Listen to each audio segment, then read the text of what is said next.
للہ و انا الیہ راجعون۔ آج امت مسلمہ کے لیے ایک افسوس کا دن ہے اور ایک غم کا دن ہے۔ آج خمینی صاحب جو ہے ان کو شہادت نصیب ہوئی ہے، اور اس کے اثرات خطے پہ کیا پڑیں گے، ہم اس پہ بھی بات کریں گے، اور ایک اور ہم بات کریں گے کہ ایران نے سب سے بڑی غلطی کیا کی، اور پھر ہم بات کریں گے کہ روس اور چائنا کا ایران کو کس طرح دھوکا، اور پھر ہم بات کریں گے امت مسلمہ کو اس سے کیا خطرات ہیں، اور پھر ہم بات کریں گے اقوام متحدہ کا کیا رول ہمیشہ رہا ہے، اور ہم بات کریں گے کہ پاکستان کو اس سے کیا خطرات ہیں۔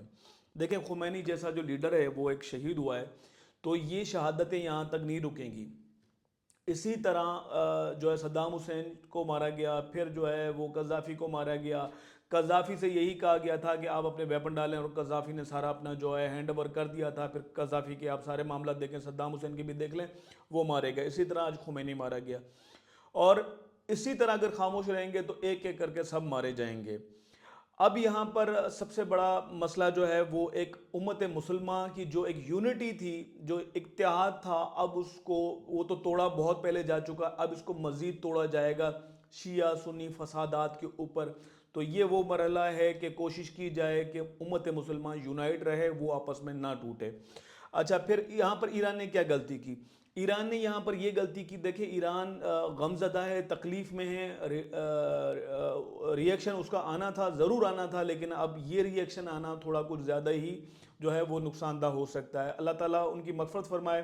اب یہاں پر شاید میں الفاظ کا چناؤ نہیں کر پا رہا، لیکن وہ غلطی یہ تھی کہ ہارمونز جو سمندری ایک راستہ ہے اس کو جو بند کر کے یہاں پر غلطی یہ کی گئی ہے۔ میں نے لاسٹ ایک ویڈیو بنائی تھی کہ اب امریکہ کے پاس جواز ہے کہ اس راستے کو کھلوانے کے نام پر جو ہے وہ ڈائریکٹلی ایرانی سمندری حدود کو ہٹ کر سکتا ہے، اور یہاں سے سیدھا سمندر کے ذریعے وہ انٹر ہو کے وہ سارے اپنے معاملات کر کے اور جو ہے رجیم چینج کر سکتا ہے۔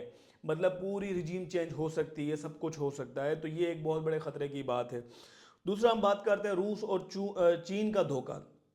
دیکھیں، روس اور چین نے ہمیشہ لفظی مذمت ضرور کی ہے، لفظی سپورٹ ضرور کی ہے، ایگریمنٹ ضرور کیے کہ ہم $400 بلین کی آپ کے ساتھ انویسٹمنٹ کریں گے یا اتنی وہ کریں گے، لیکن پریکٹیکل انہوں نے کوئی بھی نہیں کی۔ انہوں نے آئی تھنک 4 یا 5 بلین ڈالر کی اگر چائنا نے کی ہے، تو وہ اس نے اس کے بدلے جو ہے وہ تیل خریدا، اور کوئی انہوں نے مدد نہیں کی۔ نہ انہوں نے ریڈار جو جدید ان کے پاس تھے، نہ انہوں نے چائنا نے پرووائڈ کیے اپنا ایران کو، اور نہ روس نے پرووائڈ کیے ایران کو، اور ایون کہ یہاں تک کہ ان دونوں نے، چائنا اور روس نے، ایران کی کوئی مالی مدد تک نہیں کی۔ ٹھیک ہے نا، اگر آپ دوست بنتے ہیں تو چلیں آپ ریڈار وغیرہ چیزیں کم از کم مالی مدد تو کریں گے، تاکہ وہ اپنی چیزوں کی طرف، وہ اپنی نیوکلیئر یا ویپنز کی اس میں امپروومنٹ کر سکے، لیکن وہ چیزیں بھی وہاں پر بھی ممکن نہیں ہو سکی کیونکہ انہوں نے نہیں دی۔ اچھا، امت مسلمان کو کیا خطرہ ہے؟ دیکھیں، امت مسلمان کو خطرہ یہ ہے کہ یہ آہستہ آہستہ تمام ممالک کو کمزور کر کے سارے ریڈار کو سوئفٹ بینکنگ سسٹم کے تحت لا کے، اب آپ دیکھیں اس وقت بے شک سعودی ایک امیر ترین ملک ہے، یو ای ہے، سب کچھ یہ سب ہیں، ان سب کے پیسے آج ان کے کنٹرول میں نہیں، ان کے سب کے پیسے آج ڈالرز میں، اور ڈالرز میں ان کے سارے جو پیسے ہیں وہ آج امریکہ اور برطانیہ کی بینکوں میں اور فرانس کی بینکوں میں آج وہ پیسے جو ہے وہاں پر جا کے ڈپوزٹ ہیں۔ یعنی کہ کہنے کو تو ہم کہہ سکتے ہیں یہ امیر ہیں، لیکن امیر نہیں ہے، یہ سب ایک جھٹکے میں اڑایا جا سکتا ہے۔ تو آج یہ سب بے بس اور کمزور ہو چکے ہیں۔ تو آج اگر ایران کو تکلیف میں، آج اس تکلیف میں ایران پہنچا ہے، آج خمینی شہید ہو گیا ہے، تو کل کو اس کا ٹارگٹ کوئی اور اسلامی ملک بنے گا، یعنی کہ آہستہ آہستہ اسلامی ملک اس کے ٹارگٹ ریڈار پر ہیں۔ اچھا، اگلی ہم بات کرتے ہیں اقوام متحدہ کی۔ دیکھیں، اقوام متحدہ کا رول کیا ہے؟ اقوام متحدہ ہمیشہ بات کرتا ہے کہ انسانی حقوق کی، لیکن پریکٹیکل تو میں نے آج تک اقوام متحدہ کو پریکٹیکل انسانی حقوق کی تو بات کرتے ہوئے، عمل کرواتے ہوئے تو میں نے نہیں دیکھا۔ یہ اصل میں بنایا گیا تھا 1945 میں۔ آپ ٹھیک اس کا ڈیزائن دیکھیں، کب بنایا گیا؟ 1945 میں۔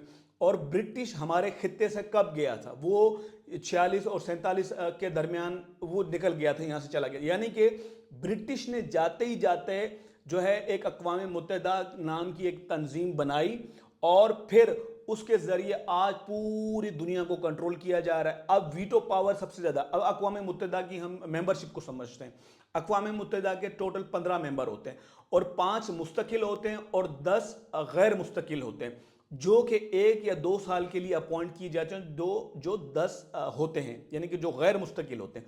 جو مستقل ہیں وہ کون کون ہیں؟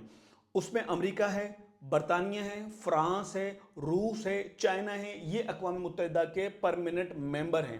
اب کیا، اچھا جو غیر اپنا منتخب یعنی کہ غیر مستقل جو ہیں ممبران، ان میں سے پاکستان بھی شامل ہے، اس میں سے چند اکا دکا کبھی کبھار وہ مسلمانوں کو شامل کیا جاتا ہے، لیکن وہ مستقل نہیں، 1 یا 2 سال کے لیے۔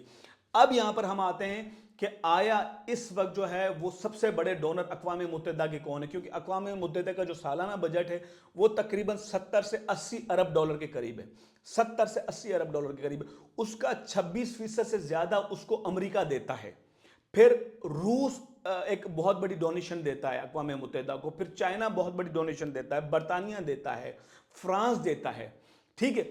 اب یہاں پر وہ ڈونیشن دیتے ہیں، لیکن اب خطے میں دیکھیں جسے روس اور چائنا اپنا دوست ڈکلیئر کر رہے ہیں، وہاں پر یہی فلسطین ہے، یہی ایران ہے، یہی اپنا عراق تھا۔ تو یہاں پر جو چائنا ہے یا روس ہے جو ڈونیشن دیتے ہیں اقوام متحدہ کو، کبھی انہوں نے اقوام متحدہ سے سوال نہیں کیا کہ آپ نے ان لوگوں پر صحیح سے انویسٹمنٹ کیوں نہیں کی، کیوں آپ نے ان کی مالی مدد نہیں کی۔ اب اگر یہی روس ہے اور یہی چائنا اقوام متحدہ کو اتنی رقم دے سکتا ہے سالانہ کی بنیاد پہ، تو کیا وہ چائنا اور روس مل کے ایران کو ایک خطیر رقم نہیں دے سکتے تھے؟ کیا اس کی مدد نہیں کر سکتے تھے؟ ایک دوستی کا جو ہے وہ اصل مطلب بتا دیتے، اور دوسرا جو ہے وہ یا تو آپ انہیں اس طرح کی ایکوپمنٹ پرووائڈ کرتے یا ریڈار نظام کرتے ہو، تو اس کا مطلب یہ ڈکلیئر ہے کوئی دوست نہیں ہے۔ دیکھیں روس چائنا جو ہے نا، ہمیشہ اس کی پالیسی ہے وہ خطے میں اپنے معاشی مفاد کو دیکھتا ہے، وہ کسی کا دوست نہیں ہے، وہ کسی کا بھی دوست نہیں، اس کو جہاں اس کے اپنے مفادات ملیں گے وہ اپنے مفادات کی بات کرے گا۔ اور روس جو ہے اپنے معاملات کے اندر یوکرین یہ وہ اس میں بہت زیادہ بیزی ہے، ٹھیک ہے۔ اچھا اب ہم بات کرتے ہیں پاکستان کو کیا خطرات ہوں گے۔ میں اپنی لاسٹ ویڈیو میں بتا چکا ہوں کہ بلوچستان کا جو ایک ہمارا بلوچستان جو صوبہ ہے، تو وہاں پر یہ خطرات ہمیں صاف نظر آئیں گے۔ اگر افراتفری ہو جاتی ہے اور رجیم چینج ہو جاتی ہے تو قتل و غارت ایران کے اندر شروع ہو جائے گی، اور اس کے اثرات جو ہے وہ ڈائریکٹلی آپ کے بلوچستان پہ پڑیں گے اور بہت زیادہ پڑیں گے۔ اور بلوچستان پہ پڑنے کا مقصد یہ ہے کہ پورے پاکستان پر۔ اللہ تعالیٰ امت مسلمان کی اور پاکستان کی حفاظت کرے۔ السلام علیکم۔